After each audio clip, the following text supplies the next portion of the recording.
Assalamualaikum, maayong adlaw sa tanan. Magandang umaga sa lahat. Ang mensaheng ito ay sasabihin ko o ihahayag ko sa Tagalog kasi para mas marami ang makakaintindi nito.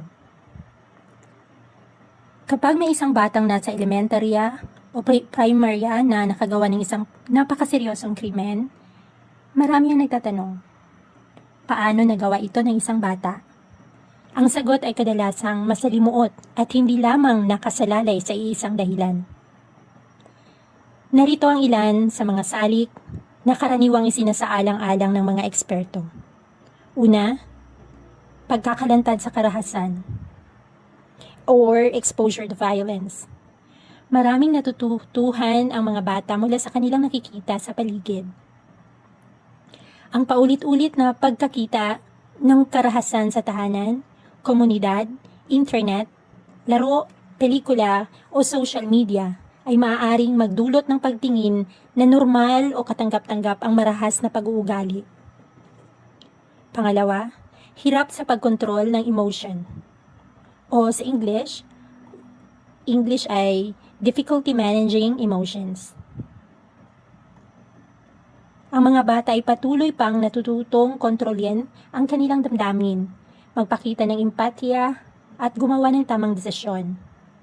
Ang ilan ay nahihirapang harapin ang matinding galit, selos, kahihiyan o pagkadismaya, lalo na kung hindi sila naturuang pamahalaan ang kanilang emosyon sa mabuting paraan.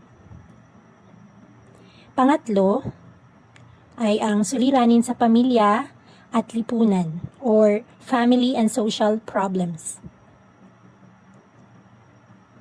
Ang mga alitan sa tahanan, kakulangan sa pag-aaruga, pang-aabuso o labis na stress ay maaaring maka-aapekto sa emotional at asal na pag-unlad ng bata.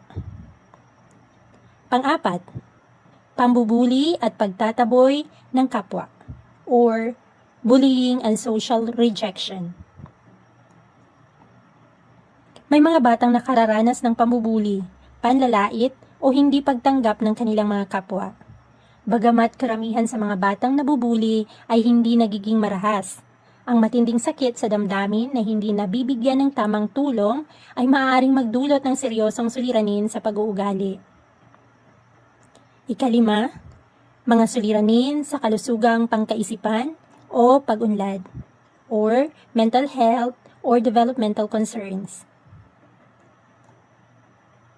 Sa ilang pagkakataon, ang trauma, emotional na problema o iba pang suliranin sa kalusugang pangkaisipan ay maaaring makaaapekto sa pag-iisip at kilos ng bata. Gayunpaman, hindi dapat agad ipagpalagay na lahat ng batang nakagagawa ng karahasan ay may sakit sa pag-iisip. Pang-anim, madaling pagkakaroon ng access sa mapanganib na sandata or easy access to dangerous weapons. Maraming trahedya ang nangyayari kapag ang isang bata ay nagkakaroon ng access sa baril o iba pang mapanganib na sandata. Madalas na hindi pa lubos na nauunawaan ng mga bata ang pangmatagalang epekto ng kanilang mga kilos. At ang panghuli o pangpito ay ang kakulangan sa positibong paggabay or lack of positive guidance. Kailangan ng mga bata ang patuloy na paggabay mula sa mga magulang, guro, kamag-anak at mga leader ng komunidad. Kapag kulang ang suporta at gabay, maaaring hindi agad mapansin o maituwid ang mga maling pag-uugali. Ano ang pananaw ng Islam dito? Okay, itinuturo ng Islam na ang mga bata ay isinilang na may likas na pagkahilig sa kabutihan. Ang Propeta Muhammad ay nagturo na ang pagpapalaki at kapaligiran ay may malaking impluwensya sa paghubog ng pagkatao. So ano ang dapat nating matutuhan sa mga kwentong nangyayari ngayon? Sa halip na itanong lamang paano nagawa ito ng batang iyon, mahalaga ring itanong, may mga babalang senyales ba na hindi napansin bago ito mangyari? Meron ba siyang mapagkakatiwalaang nakatatanda na makakausap? Nakararanas pa siya ng pambubuli o pang-aabuso? Paano siya nagkaroon ng akses sa sandata? Paano natin higit pang matuturuan ang mga bata ng empatya, pasensya, at mapayapang paglutas ng alitan? Ang layunin ay hindi lamang maunawaan ang nangyari, kundi maiwasan din ang mga kahalintulad na trahedya sa hinaharap. Bilang mga guro at tagapagturo, isa sa pinakamahalagang aral na maibibigay natin sa mga bata ay ito. May mapayapang solusyon sa bawat alitan.